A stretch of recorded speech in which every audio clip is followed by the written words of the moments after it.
හැමෝටම ආයුබෝවන්. මේ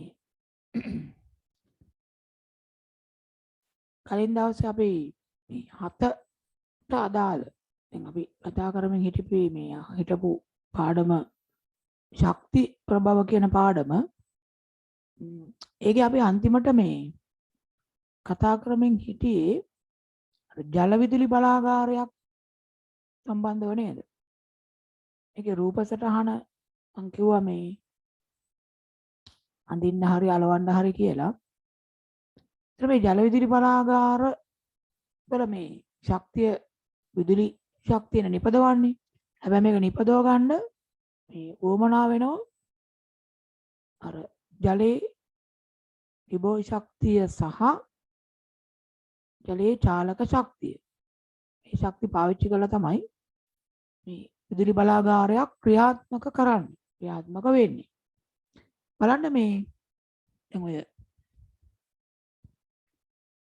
ජල විදුලි බලාගාර වල මේ වාසි මොනවද? ජල විදුලිය නිපදවීමේ වාසි මොනවද අපිට ගන්න පුළුවන් වාසි ජල විදුලි බලාගාරයක?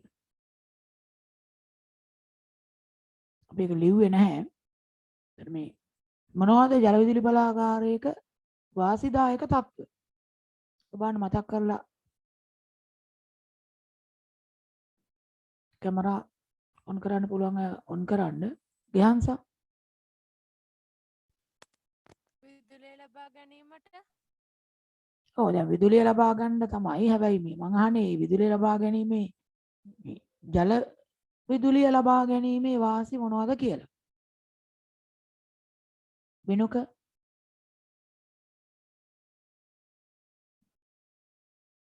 ජල විදුලිය ලබා ගැනීමේ ඔව් වාසි මොනවද? විදුලිය ලබා ගන්න ක්‍රම ගොඩක් තියෙනවනේ. ජලය මගින් මේ විදුලිය නිපදවන ජල විදුලි බලාගාර ක්‍රියාත්මක කරලා විදුලිය ගැනීමේ වාසි මොනවද? වාසියක් හිතා ගන්න බැරිද මොකක්වත්? එන වැඩක් නැහැ. ජල විදුලි බලාගාර ඔක්කොම ලංකාවේ තියෙනවත් වහලා දාමුනේ. තේරුමක් නැහැ නේ ඒවා. මොකක්ව වාසියක් නැතුව ඇති. ඔව් රජිත මොකද හිතන්නේ මොනවද වාසියක්? ඉන්ධන අවශ්‍ය නැහැ. ඔව් වෙනත් ඉන්ධනයක් අවශ්‍ය නැහැ. ඒ වගේම මේකේ අපද්‍රව්‍ය බැහැරවීමකුත් වෙන්නේ නැහනේ. දැන් වායු පිටවීමක් හරි එහෙම අපද්‍රව්‍ය බැහැරවීමක් වෙන්නේ නැහැ. ඒ නිසා පරිසර හිතකාමී ක්‍රමයක් මේක. වෙනම විදුලිය නිපදවනකොට මුදලක් වැය වෙන්නේ නැහැ. අර බලාගාරය හදන්න මුදලක් යනවා. ඔව් තා මොනවද මෙසන්දි? අපතේ යන ජලය ජල විදුලිය සඳහා ඔව් යොදා ගැනීම. ස්වභාවයේ තියෙන ජලය පාවිච්චි කරන්න පුළුවන් මේ ශක්තිය උත්පාදනය කරන්න.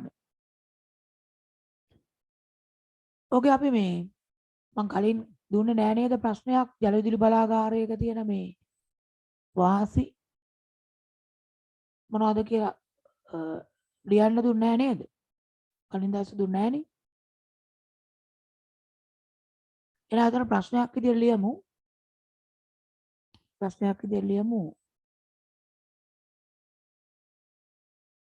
ජල විදුලි බලාගාරයකින් ප්‍රශ්නයක් විදියට ලියන්න.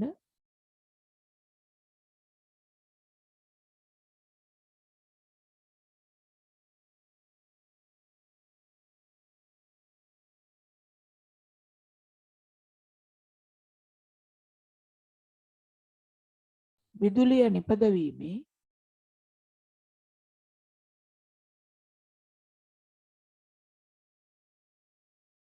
වාසි මොනවාද?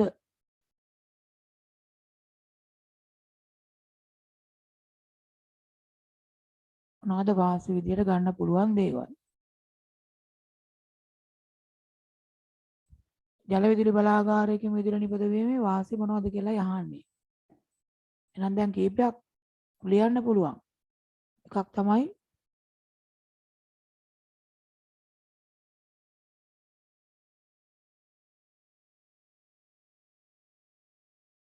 පරිසර හිතකාමී. පරිසරයට අපද්‍රව්‍ය බැහැර කිරීම සිද්ධ වෙන්නේ නැහැ.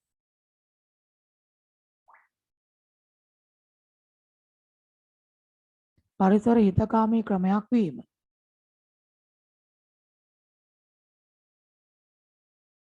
ඒ වගේම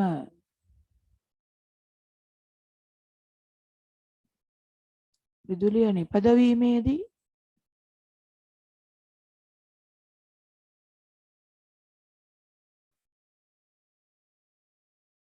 මුදල් වැයවීම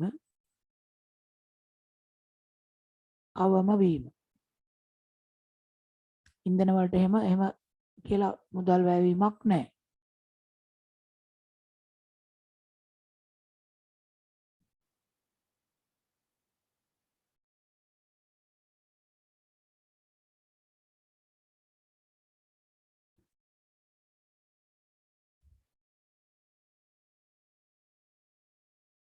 එතකොට මේ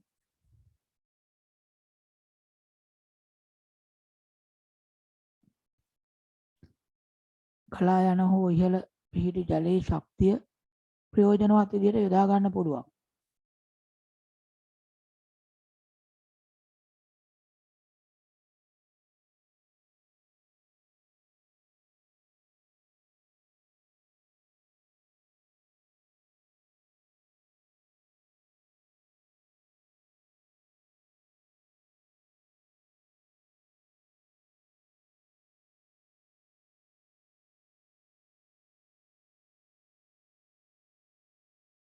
මේ වගේ වාසි තියෙනවා එතකොට ජල විදුලි බලාගාරයකින් විදුලිය ලබා ගැනීමේදී.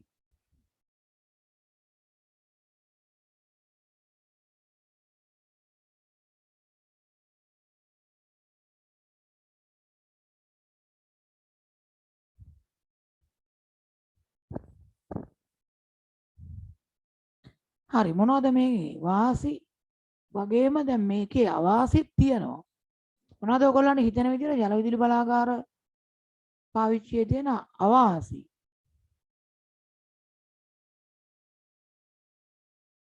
ඔව් නිම්සර කවින්දි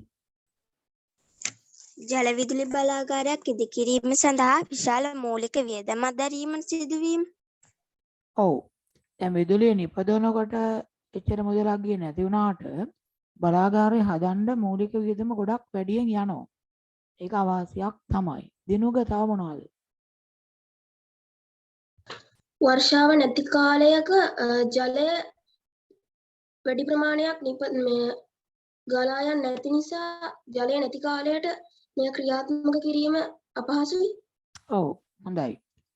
වැසි අඩු කාලෙදී ජල විදුලි බලාගාරවල ඒ විදුලිය උත්පාදනය කිරීම ගැටලුව ඇති වෙනවා. අර ජලාශ සිඳී යාමත් එක්ක ජල මට්ටම් අඩු වීමත් එක්ක නෝගිත්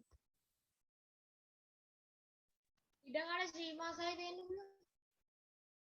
ඉඩකඩ ඒ කියන්නේ මේ බලාගාර ඉදිකිරීම නිසාද? ඔව් ඒක වෙන්න පුළුවන්. ඊටත් අමතරව දැන් ওই ජලාශයක් ඉදිකරනද ලොකු බිම් ප්‍රමාණයක් යට වෙනවා. එතකොට ඒ ප්‍රදේශවල හිටපු ජීවීන්ට වාසස්ථානත් අහිමි වෙනවා. ඒකත් අවාසියක්. කෘත්‍රිම ජලාශ ඉදි කරනකොට ජීවීන්ට වාසස්ථාන අහිමි වෙනවා. ඔතන තවත් ප්‍රශ්නයක් විදියට ලියමු. වාසිනේ අපි කලින් ප්‍රශ්නයක් විදියට ලියමු. ජල විදුලි බලාගාර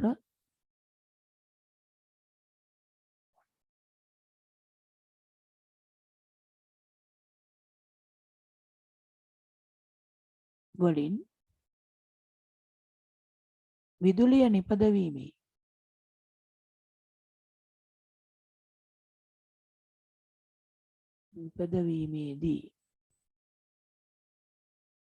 මුහුණ දෙන අවාසිදායක තත්ත්ව මොනවාද? අවාසිදායක තත්ත්ව මොනවාද?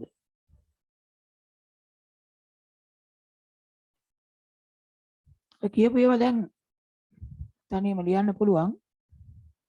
එකක් තමයි විශාල මූලික වියදමක් යාම. එන බලාගාර ඉදි කරන්න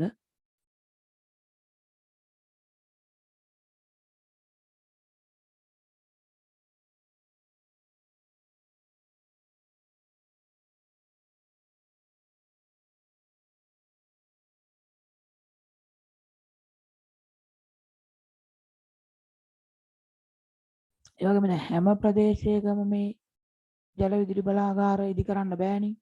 ඉහළ ජලය රඳවන්න පුළුවන් ස්ථානවල විතරයි ඒක කරන්න පුළුවන්.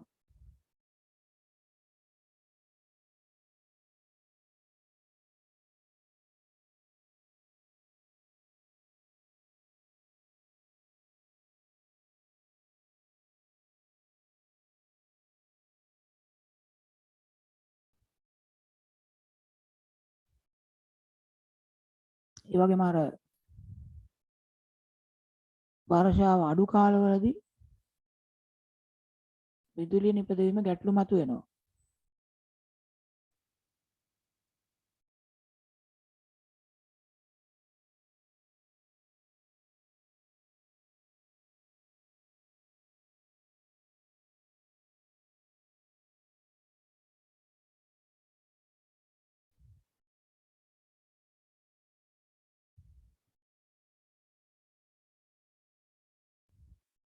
ඊළඟට ජලාශය ඉදි කරනකොට ජීවි වාසස්ථාන ගොඩක් අහිමි වෙනවා. විශාල ජලාශනේ මේ ඉදි කරන්නේ කෘතිම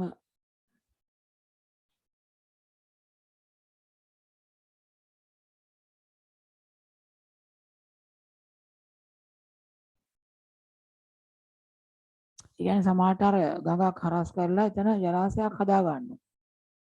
කෘතිම ජලාශය ඉදි කිරීමේදී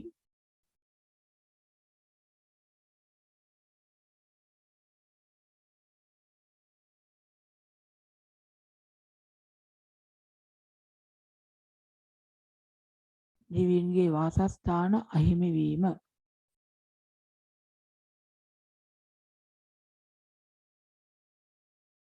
මේවා එතකොට අවාසිදායක තත්ත්ව.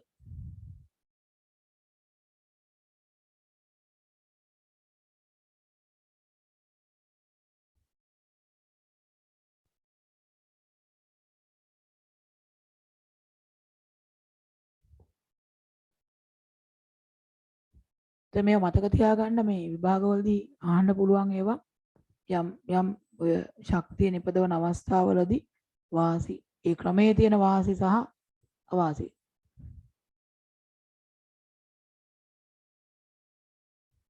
ලංකාවේ ජල විදුලි බලාගාර ස්ථාන කීපයකම තියෙනවා. වික්ටෝරියා, රන්දෙනිගල, පොල්ගොල්ල මේ වගේ ප්‍රදේශවල ජල විදුලි බලාගාර ඒ ජලාශ ආශ්‍රිතව හදලා තියෙනවා. රන්ටැඹේ, කොත්මලේ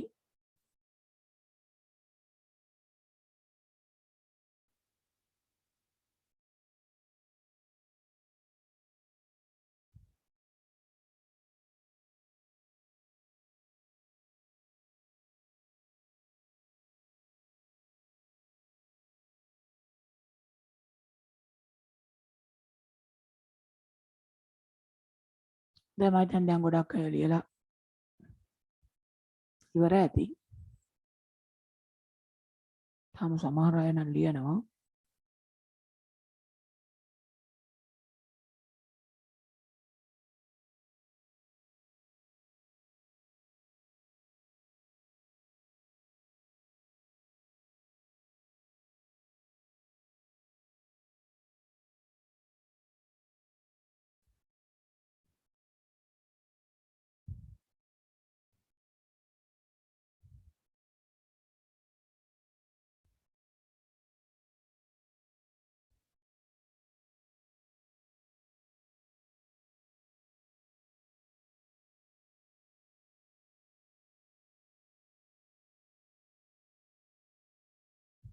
ඒ වගේම මතක් කරන්න ඕනේ දැන් අර මම කලිනුත් මතක් කරලා තිබ්බා මේ පාඩම ඉවරුණාට පස්සේ මේ 7 ශ්‍රේණියට අදාළව අර මේ වාර පරීක්ෂණ ප්‍රශ්න පත්‍රයක් අපි ගන්නවා කියලා.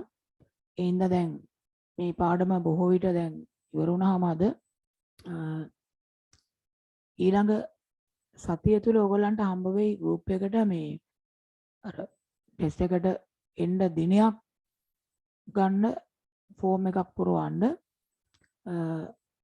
ඒක ගෲප් එකට දැම්මහම ඒක පුරවලා සබ්මිට් කරන්න. ඒකේ තෝරගන්න කියන්නේ දවසක් සහ වෙලාවක් තියෙනවා. සාමාන්‍යයෙන් ඒකේ මේ දින හෝ වෙලාවල් මේ දෙකක් විතර තෝරලා එවන්න.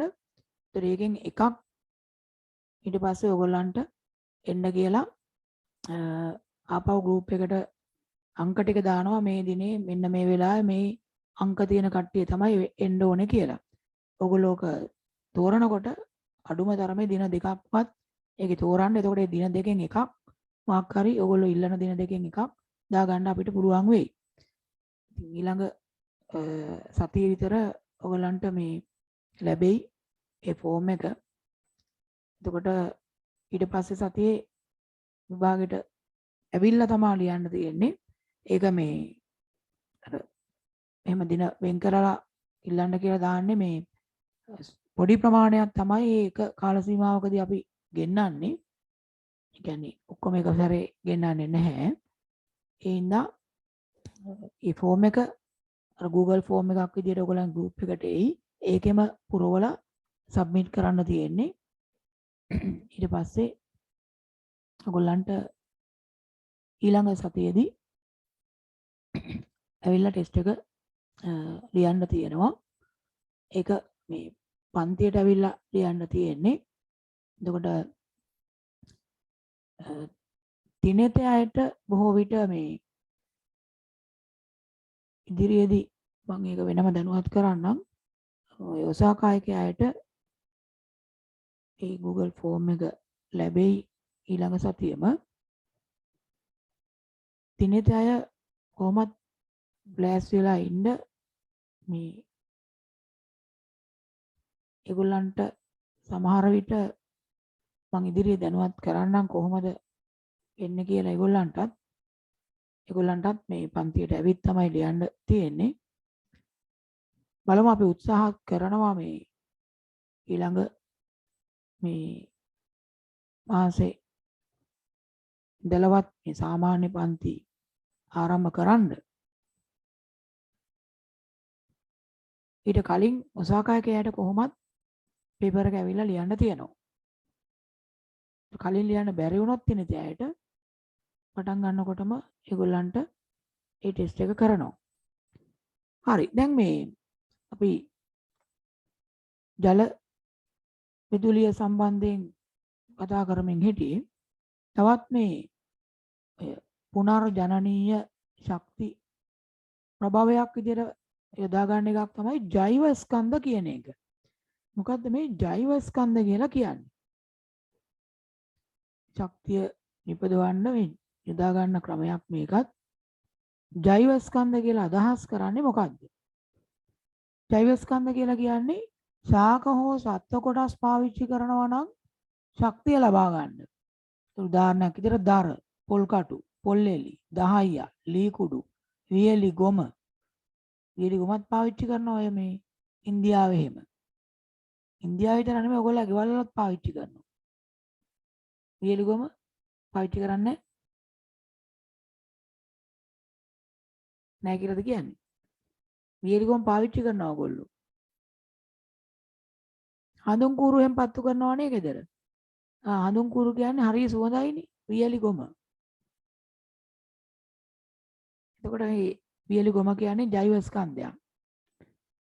ඒතර දර, පොල් කොළ, පොල් එලි ඒවත් ජෛව ස්කන්ධ කොට අයිති වෙන්නේ. වෙනම අනුමාතෘකාවක් විදිහට ලියන ජෛව ස්කන්ධ කියලා.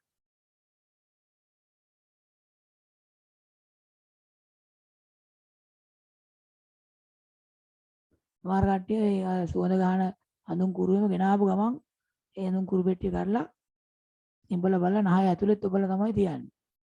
සමහර කට්ටිය සුවඳ වැඩි කිව්වොත් සමහර අය කෙලවරේ පොඩි කෑල්ලක් හපලත් බලනවා. හඳුන් කුරු හදලා තියෙන්නේ ගොම වලින්.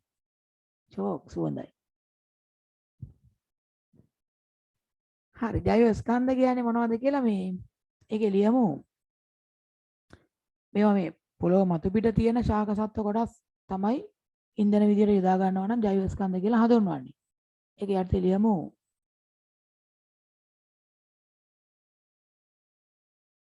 පොළොව මතු පිට ඇති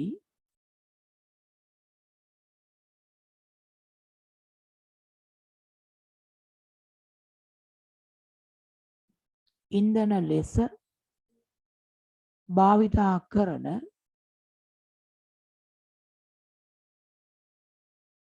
ශාක සත්ව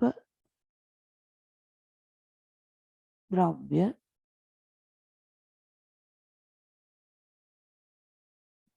ජෛව ස්කන්ධ නම් වේ.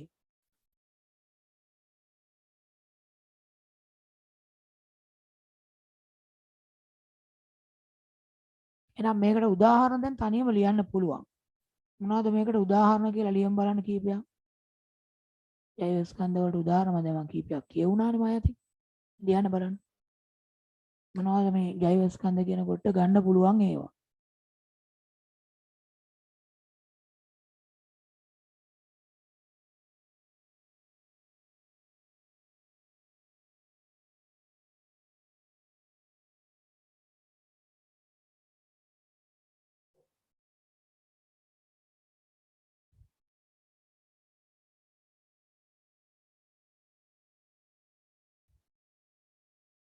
දැන් ජෛව ස්කන්ධ කියන එක පුනර්ජනනීය කියලා අදහස් කරන්නේ මේ ශාක සත්ව දේ නැවත ශාක වලින් ලබා ගන්න ඒවා භාවිත කරනකොට ඉවර වෙනවා තමයි. හැබැයි ඒ ශාක වගා කරලා කෙටි කාලයකින් නැවත මේ ඉන්ධනය ගන්න පුළුවන්.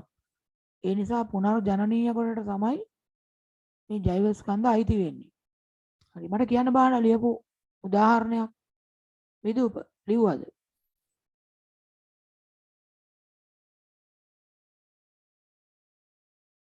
ඔය මයික් එක ඔන් කරලා කියන්න බෑ. කියන්න බාන්න එක.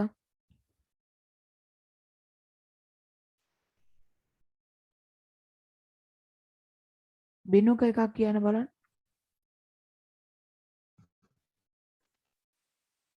දර හොඳයි. දර. හරි. තව එකක් කියන්න බලන්න මොවින්දු.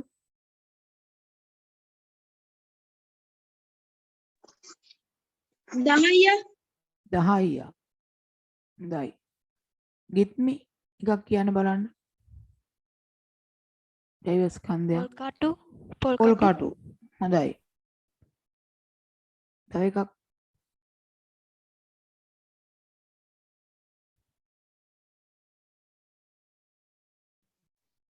ඔව් චතුරානි.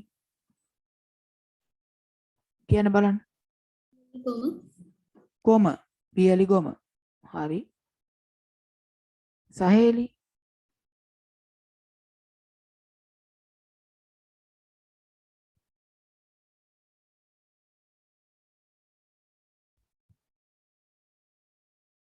මයික් එක ඔන් වෙන්නේ නැද්ද? මයික් එක ඔන් වුනේ නැහැ දුර.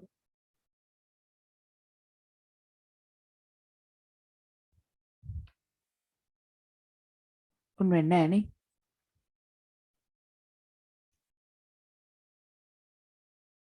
ත්‍රිවිධුනි.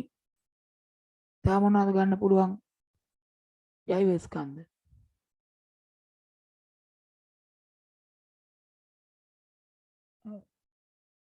කීප ගහන්නේ නැහැ. ඔලීනම් පොල්ලෙලි පොල් එලි. එහෙනම් කීපයක් මෙතන ලියමු. දැන් ලියලා නැති ඇති වෙනවා ලියා ගන්න පුළුවන්.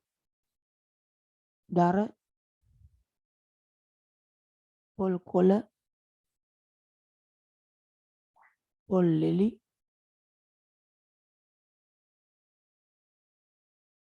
පොල් කටු මෙලොත් පොල් ගහම ගන්න පුළුවන්. ඒ වගේම පිදුරු 10ක් ලී කුඩු වියලි ගොම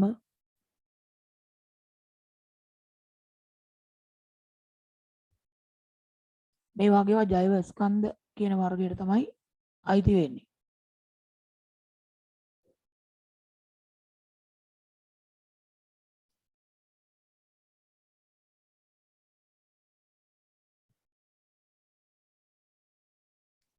ඔය ගොම කියන එක පාවිච්චි කරනවා අර ජීව වායුව හදන්නත්. දැන් මේකෙදි ජෛව ස්කන්ධයක් විදිහට පාවිච්චි කරනවා. හැබැයි මේ ගොම ගව මුත්‍ර එළවලු පළතුරු කොටස් වගේ ඒවා පොළව ඇතුලේ තියෙන ටැංකියකට යවලා වහලා මාස 3ක් විතර තිබ්බහම ඒක ඇතුලේ වායුවක් හැදෙනවා. ඒක තමයි ජීව වායුව කියලා කියන්නේ, මීතේන් කියන වායුව. ඒක නල මාර්ගයෙන් අරගෙන ඔය ගෑස් ලිපට සම්බන්ධ කරලා ලිප දැල්ව ගන්න පුළුවන්. ඒක වෙනම එකක්. ඒතකොට ඒකත් මේ ජෛව ස්කන්ධ පාවිච්චි කරලා තමයි හදලා තියෙන්නේ මේ ජීව වායුව කියන එකත්. හොඳයි. එතන ඔය පුනර්ජනනීය කියලා මේව අදහස් කරන්නේ අර නැවත මේ ශාක වගා කරලා නැවත හදා ගන්න පුළුවන් කෙටි කාලයකදී. ඒ නිසා දැන් අපි ගෙදර රයිස් කුකර් එක බොහෝ විට මේ විදුලියෙන්නේ ක්‍රියා කරන්නේ. හැබැයි ඒකල තියෙනවා මේ නර්ඩ් ආයතනය කියලා එකක්. ඒකේ නව නිර්මාණ එහෙම හදනවා. මේ එක උපකරණ. ඒ නර්ඩ් ආයතනය හදපු මේ බත් පිසින යන්ත්‍රයක් රයිස් කුකර් එකක් තියෙනවා. ඒකේ මේ පොල් කටු කැබලි පාවිච්චි කරලා තමයි බත් උයන්නේ. කියන්නේ විදුලියට සම්බන්ධ කරන්න ඕනේ නැහැ. මේ ඉන්ධනයේ විදිහට පොල් කටු කැබලි දාලා ඒකෙන් මේ බත් උයා ගන්න පුළුවන් විදිහට බත් පිසින උපකරණයක් හදලා තියෙනවා. දැන් මේ කතා කරපු ඒවා ගත්තොත් මේ ඔක්කොම පුනර්ජනනීය ශක්ති ප්‍රභව. ඔතන මේ වෙනම ප්‍රශ්නයක් විදිහට ලියන්න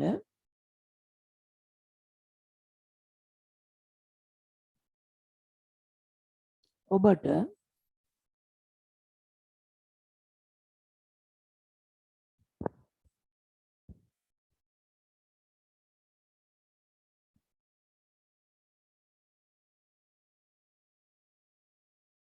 පොල් කටු සහ රබර් දර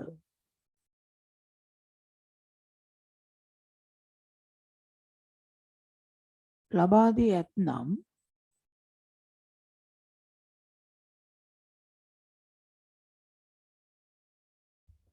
මේවායින්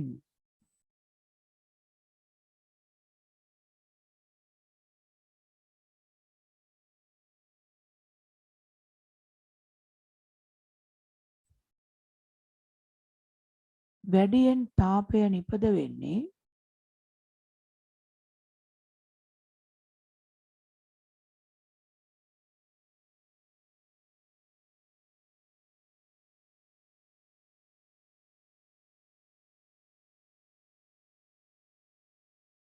කුමන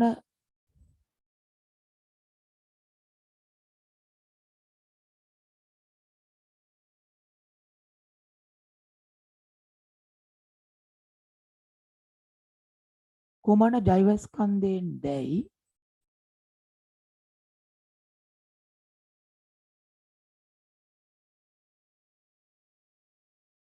සෙවීමට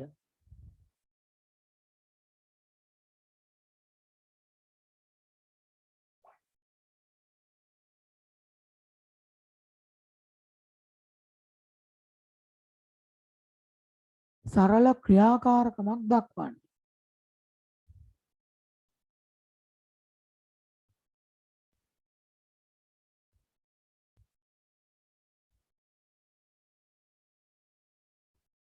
කොහොමද මෙහෙම එකක් අපි හොයාගන්නේ? රබර් දර සහ පොල් කටු දීලා තියෙනවා. මේ දෙකෙන් වැඩියෙන් තාපය නිපද වෙන්නේ මොන ජෛව ස්කන්ධ වර්ගයෙන්ද කියලා හොයන්න කිව්වොත් අපිට මේක සරල ක්‍රියාකාරකමකින් හොයන්න පුළුවන්. මොන වගේ ක්‍රමයක්ද මේකට පාවිච්චි කරන්න පුළුවන් වෙන්නේ?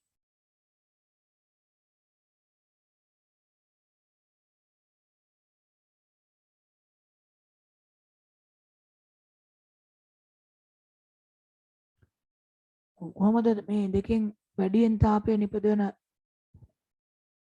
ජෛව ස්කන්ධ වර්ගය හොයන්න පුළුවන්? අපිට පුළුවන් මේ ජලය රත් කරන්න පුළුවන් ඇල්මිනියම් භාජනයක් ගන්නවා. එලිමානේ ගල් තුනක් තියලා මේ විවෘත ලිපක් හදා ගන්නවා. ඇල්මිනියම් භාජනයේට ජලය නියමිත ප්‍රමාණයක් දානවා ඉස්සෙල්ලා. අපි හිතමු ලීටරයක් හරි මිලි ලීටර් 500ක් හරි එහෙම නිශ්චිත ප්‍රමාණයක් දානවා. දාලා සමාන විදියට වේලගත්ත සමාන මේ කැබලි වලට වෙන් කරගත්ත මේ දර රබර් දර සහ පොල් කටු සමාන ස්කන්ධ ගන්නවා. ඒවා සමාන ප්‍රමාණ වලට වෙන් කරගෙන ඉස්සෙල්ලා එක මේ ඉන්ධන වර්ගයක්, ඒ කියන්නේ රබර් දර හෝ පොල් කටු දාලා අර වතුර මේ පැහෙනකම් නටනකම් රත් කරනවා. එතකොට මේ වතුර පැසීම දක්වා වැය වෙච්ච අපි හිතමු ඉස්සෙල්ලාම රබර් දර දාන්නේ කියලා. රබර් දර ප්‍රමාණය කොච්චරද කියලා හොයාගන්නවා. මේක කරන්නේ මුලින් දර සහ පොල් කටු අපි හිතමු කිරා ගන්නවා කියලා කිලෝ 2ක් විතර. ඊට පස්සේ ඒකෙන් ටික ටික يعني දර කිලෝ 2කුයි පොල් කටු කිලෝ 2කුයි වෙනම කිරාගෙන සමාන ප්‍රමාණ ඊට පස්සේ අර ජල වාජනය පැහැෙනකන් රත් කරන්න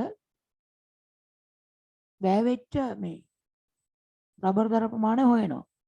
කිලෝ 2ක් කිරා ගත්තා නම් පැහෙද්දි ලිපට දාලා තියෙන ප්‍රමාණය අත්හැරලා ඉතුරු ටික මැන්නාම ඉතුරු ටිකේ බර කිරුවාම කොච්චරක් ලිපට දැම්මද කියලා හොයාගන්න පුළුවන්.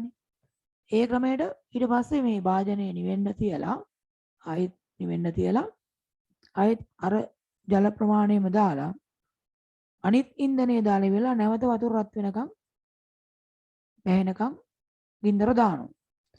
එතකොටත් පැහෙන වෙලාවේදී ඒ අනිත් ඉන්ධනය කොච්චරක් ගිහින් තියනවද කියලා බර මැනලා ඉතුරු ටිකේ බර මැනලා හොයාගන්න පුළුවන්. හැබැයි දෙවෙනි වතාවේ ගන්නකොට මතක තියාගන්න අර වාජනය සම්පූර්ණයෙන්ම නිමෙන්න ඇරලා අලුත් වතුර දාලා මේක කරන්නේ. නැත්නම් රත් වෙච්ච වාජනයට දාලා කරොත් මේක වැරදීනේ. එතකොට අඩු දර ප්‍රමාණයක් නැත්නම් අඩු ඉන්ධන ප්‍රමාණයක් වැවෙච්ච කෙනා තමයි වැඩියෙන් තාපය නිපදවන කෙනා. එයාගේ අඩු ඉන්ධන ප්‍රමාණයකින් ජලය රත් කරලා තියෙනවා කියන්නේ එයා වැඩිපුර තාපය නිපදවලා තියෙනවා. අච්චුපතේත් ඔයගේ එකක් තියෙනවා. ඒකත් කියවලා බලලා මේ ඔය ක්‍රියාකාරකමට උත්තරයක් කරුණ විදියට ලිව්වහම ඇති. එහෙනම් කොහොමද මේක ලියන්නේ?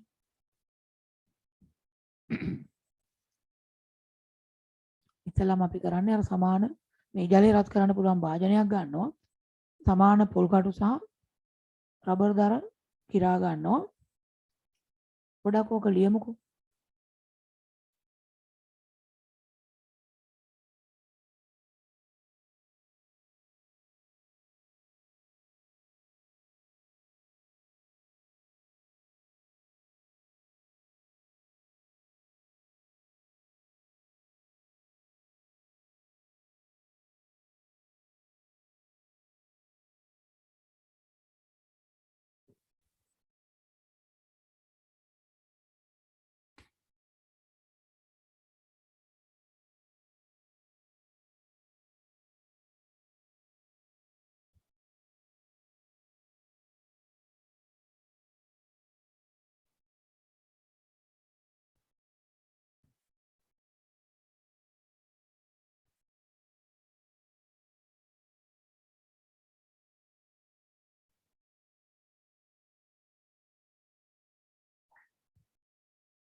මේ ටික ඉස්සලා ලියන්නකෝ. තව පියවර කීපයක් තියෙනවා. අනිත් ඉන්ධනයත් මේ විදිහටම කරලා බලන්න ඕනේ. මේ පියවර ටික ඉස්සලා ලියන්නකෝ.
දැන් ඊට පස්සේ කරන්නේ මේ විදිහටම වතුර එක මේ අයින් කළා භාජනේ නිවෙන්න තියලා පොල් කටු දාලා නැවත අලුත් වතුර එකක් රත් කරනවා ඔය ක්‍රමයටම. ඒකෙදිත් පස්සේ වතුර නටනකොට ඉතුරු පොල් කටු වල බර මැනලා වැය වෙච්ච ප්‍රමාණය හොයන්න පුළුවන්.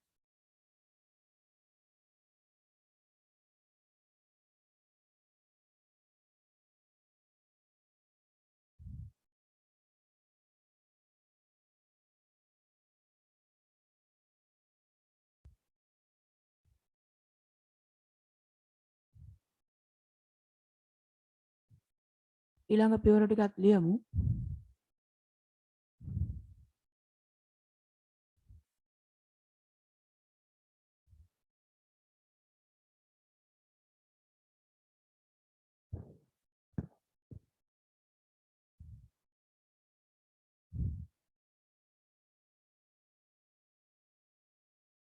රත් වූ ජලය ඉවත් කර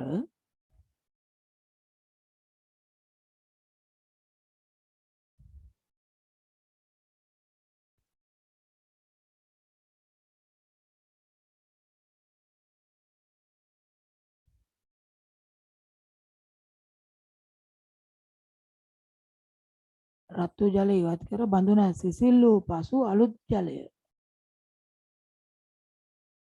ලීටර් 1ක්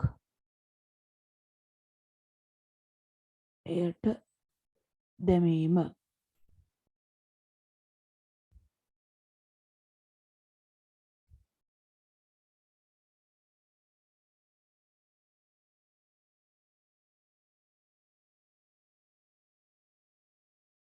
දැන් පොල් කටු භාවිතා කර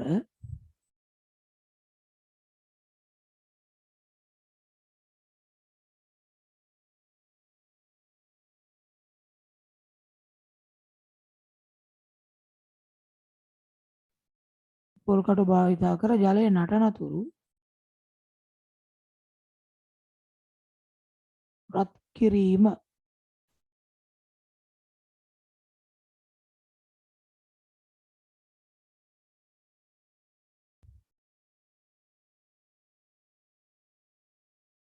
පෙර ලෙසම වැය වූ පොල් කටු ස්කන්ධය සෙවීම. ඉතුරු ස්කන්ධය හොයාගෙන අඩු කරලා ගන්නවා.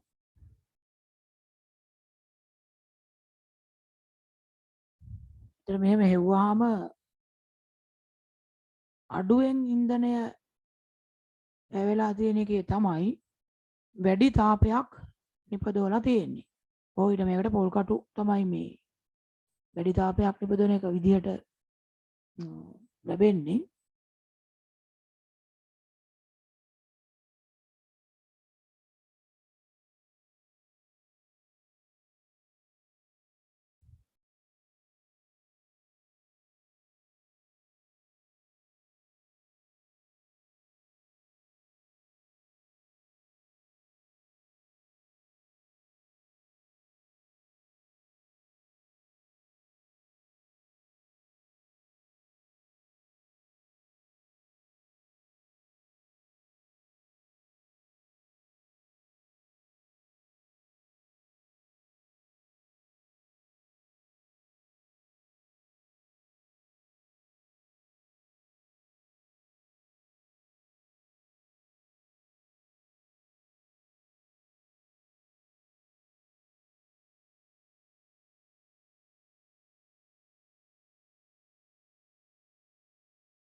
අවසානයේ තරුවක් දාලා ලියන්න පුළුවන් අඩු ප්‍රමාණයක් වැය වූ ඉන්ධනයේ නිපදවන තාප ප්‍රමාණය වැඩිය කියලා.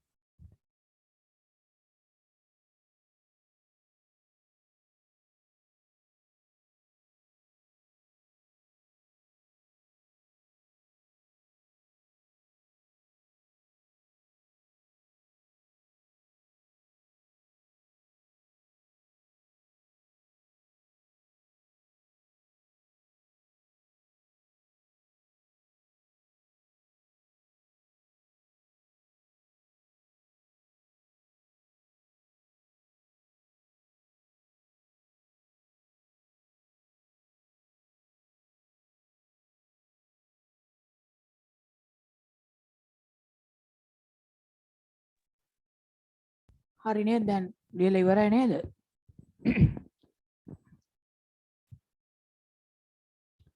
ඒතර මේ කරන ක්‍රමයේ චුට්ටක් මතකයේ තියාගන්න. ඔහොම ප්‍රශ්නයක් දුන්නොත් ඔයගේ තමයි අපිට මේක හොයන්න වෙන්නේ.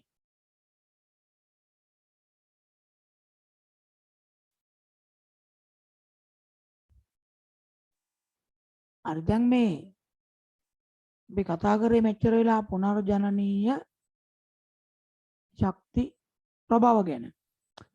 ඒ වගේ මම අර එක විශේෂ එකක් කිව්වා මේ ඉලෙක්ට්‍රික් රයිස් කුකර් වෙනුවට මේ පොල් කටු පාවිච්චි වෙන බත් පිසින යන්ත්‍රයක් නර්ඩ් ආයතනය හදලා තියෙනවා කියලා. ඒක මේ වෙන පාටකින් වාක්‍යයක් විදියට ලියලා තියන්න.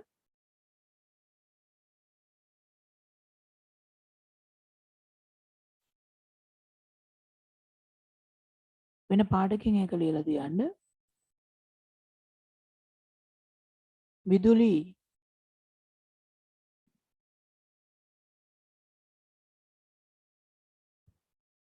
බත් පිසිනය වෙනුවට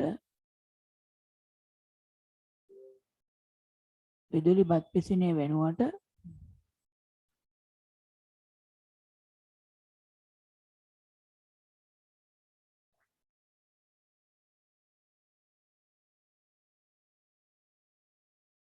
නර්ඩ් ආයතනය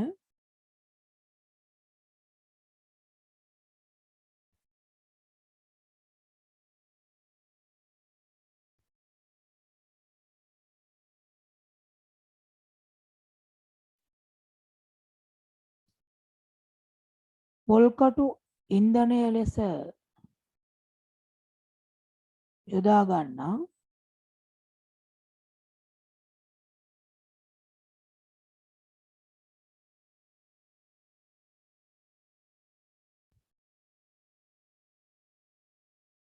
බත් පිසිනයක් හඳුන්වා දී තිබේ.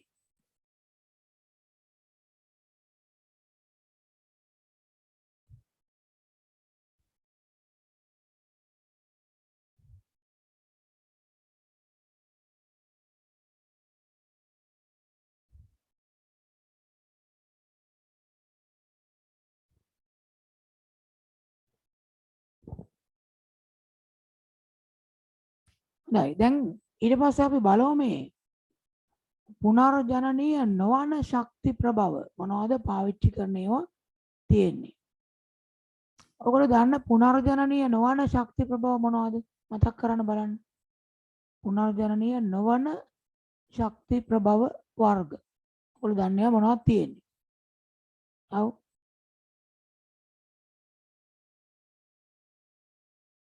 නදුල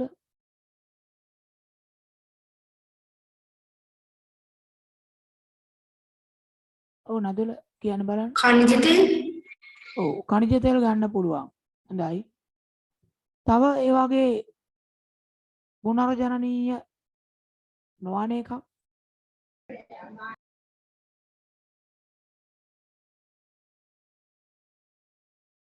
ඔව් වෙන මොකද්ද කියන්න ගන්න පුළුවන් එකක්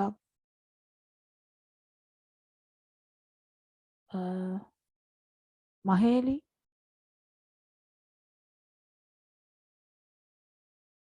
මොකද්ද ගන්න පුළුවන් එකක් කියන්න බලන්න. ගල් අඟුරු කල් අඟුරු. හොඳයි. තව මොනවද ගන්න පුළුවන් සහේලි?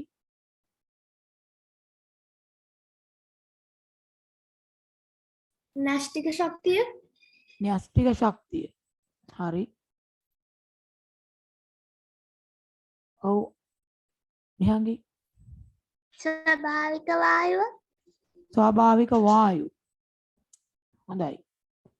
මේවා ගොඩක් ඒවා අර මේ පොළවෙන් ලබා ගන්න පොසිල ඉන්ධන විදියට තියෙන ඒවා පාවිච්චියත් එක්ක ඒවා අවසන් වෙන්න පුළුවන්. එහෙම නැත්නම් අර භාවිතා කරන වැය වෙන ඉක්මනින් හැදෙන්නේ නැහැ. හරි. පුනර්ජනනීය නොවන ශක්ති ප්‍රභව කියලා ලියලා අනුමාතුකාවක් විදියට ලියලා ඉතින් ලියමු. ඊට පස්සේ තරුවක් දාලා කනිජ තෙල් කියලා.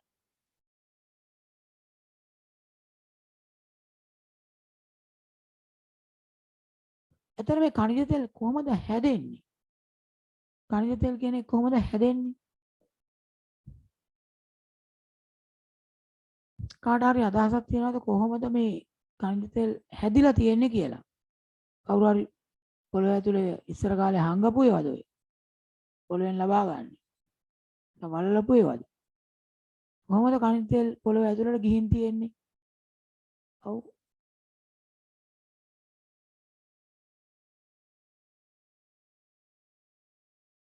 ඔව්. ධාම්‍ය.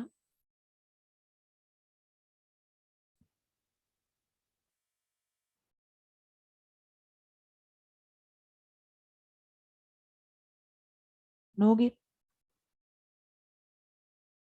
අතීත කාලයේ වද වී ගිය දන්නසස්ලාගේ ඇටකටු දියවින්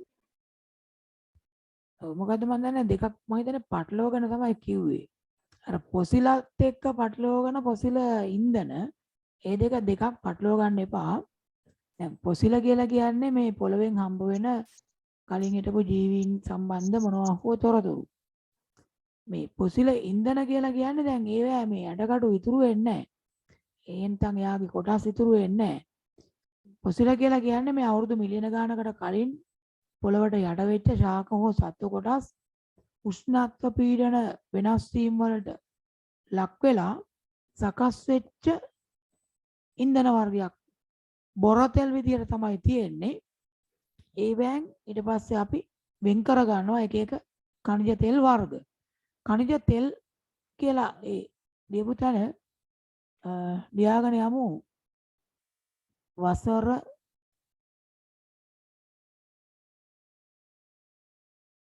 මිලියන ගණනකට පෙර වසර මිලියන ගණනකට පෙර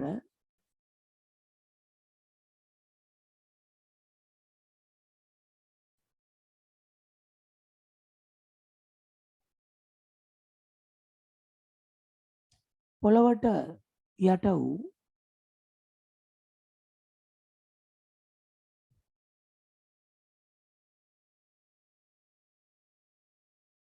ශාක සහ සත්ව කොටස්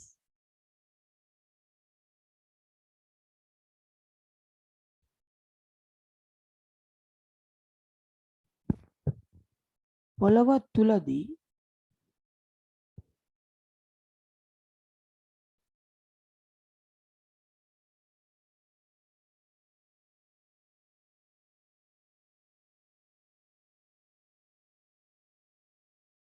විවිධ විපර්යාසවලට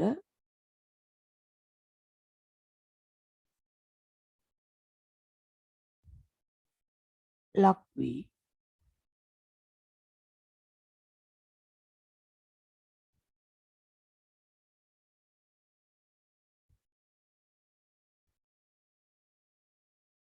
දියරමය ඉන්ධන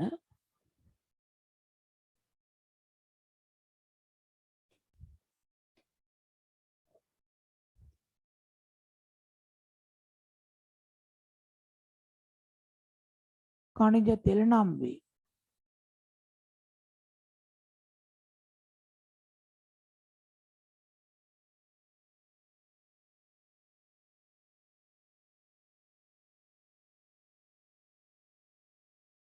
සාමාන්‍ය පොළොව ඇතුලේ තියෙන මේවට කියන්නේ බොර තෙල් කියලා. බොර තෙල්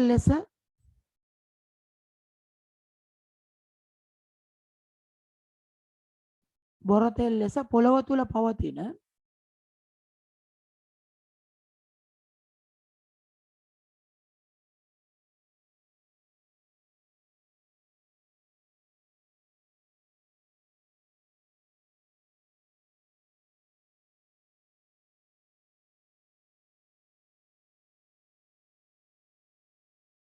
බොර තෙල් ලෙස පොළොව තුල පවතින මේවා ඉවතටගෙන පිරිපහදු කිරීමෙන්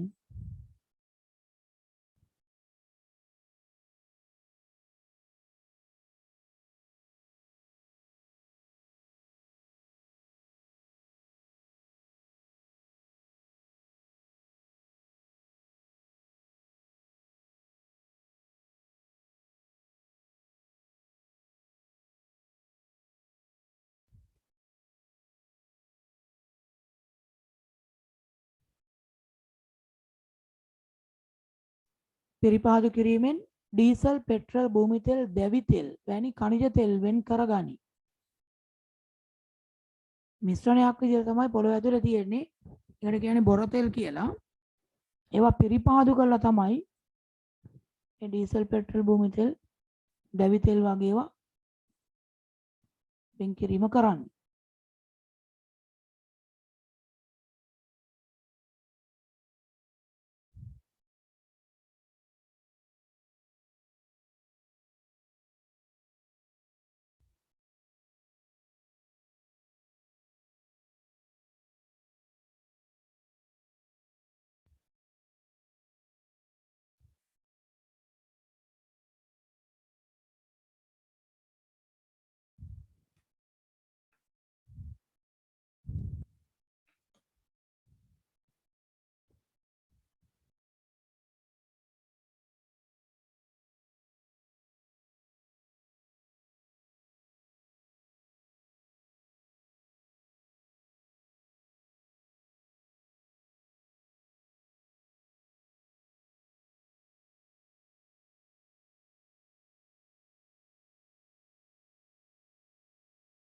හරිද මේ ටික ලිව්වද? දැන් මේ ඛනිජ තෙල් වල වාසිය ගත්තොත් මූලික වාසිය තමයි බොහොම ලේසියෙන් ශක්තිය බවට පරිවර්තනය කරගන්න පුළුවන්. යන්ත්‍ර වලට වාහන වලට මේවා යොදලා මේ ලේසියෙන් ශක්තිය බවට හරව ගන්න පුළුවන්. යටින් එනම තරුවක් දාලා ලියන්න ඛනිජ තෙල් වල වාසිය කියලා.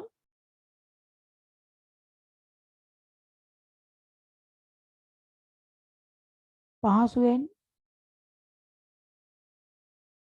ශක්තිය බවට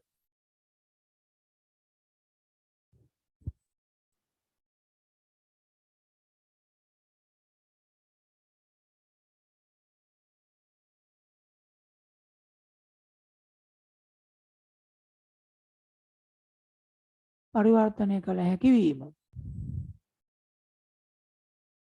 පහසුවෙන් ශක්තිය බවට පරිවර්තනය කරන්න පුළුවන්. ඒක තමයි ප්‍රධාන වාසිය.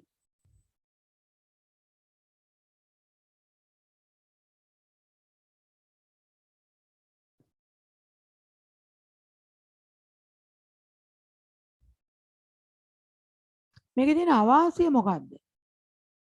කණිජ තෙල් භාවිතයේ තියෙන අවාසිය මොකද්ද? ප්‍රධානම අවාසිය විදිහට සලකන්න පුළුවන්. ඔව්. මොකද හිතන්නේ? කවින්දි දහනය කිරීමේදී වායුගෝලය දූෂණය කරන වායු පිට ඔව්. දාහනය කරනකොට වායු ගෝලය දූෂණය වෙන නිකුත් වායු වර්ග පිට වෙනවා. අහිතකර වායු. කාබන් ඩයොක්සයිඩ්, කාබන් මොනොක්සයිඩ් ඒ වගේ වායු පිට වෙන්න පුළුවන්. තව අවාසියක් තමයි අර භාවිතා කිරීමත් එක්ක මේවා මේ අවසන් වෙනකොට අර සැපයීම සීමා සහිත වෙනවා. සීමා සහිත වීමක් වෙනවා. ඒ සැපයුම වෙනම ලියමු. ඔයගෙම දරුවක් දාලා කණිජ තෙල් වල අවාසි කියලා.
ඒතර ක්‍රමෙන් ඉවර වෙලා යනවනේ. ෂය වෙලා යනවා. ඒ වගේම සැපයීම එතකොට සීමා සහිත වෙනවා. ඊළඟට පරිසරය වායුගෝලය දූෂණය කරන වායු වර්ග පිට කරනවා. කාබන් ඩයොක්සයිඩ්, කාබන් මොනොක්සයිඩ් වගේ වායු.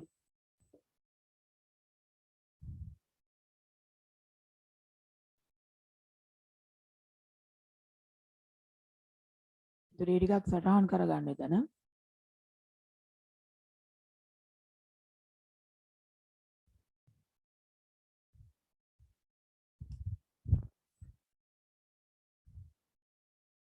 මේ එතකොට කණිජ තෙල් කියන වර්ගය. දැන් කණිජ තෙල් හැදිලා තියෙන්නේ ශාක සත්ත්ව කොටස් අවුරුදු මිලියන ගානකට කලින් පොළොව මතු පිට තිබිච්ච ඒවා පොළොවට යට වෙලා විවිධ විපර්යාස වලට ලක්වීමෙන් ඒ ක්‍රමයටම ඝන තත්වයෙන් හැදෙන ඉන්ධන වර්ගයක් තමයි ගල් අඟුරු කියන්නේ. අර ක්‍රමයටම ඒතර මේ දෙවර්ගෙම ගල් අඟුරු කණිජ තෙල් දෙවර්ගෙටම කියනවා පොසිල ඉන්ධන කියලා. පොළොව අභ්‍යන්තරයේදී අර ඒ පොළොව ඇතුලේ තියෙන පර්වත තට්ටු අතර ගල් අඟුරු තැම්පත් වෙලා තියෙනවා. වෙනම ලියමු. තවත් එතකොට පුනර්ජනනීය ප්‍රභවයක් විදියට ගල් අඟුරු කියලා.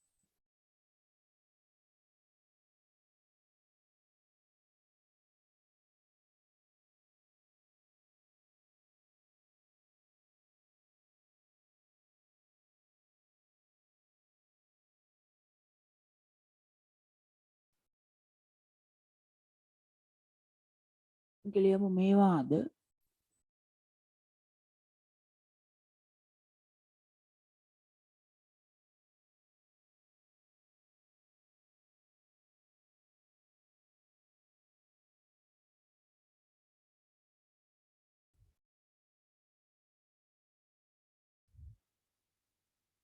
මේවාද කණිජ තෙල් මෙන් සෑදුණු ඝන පොසිල ඉන්ධන වර්ගයකි.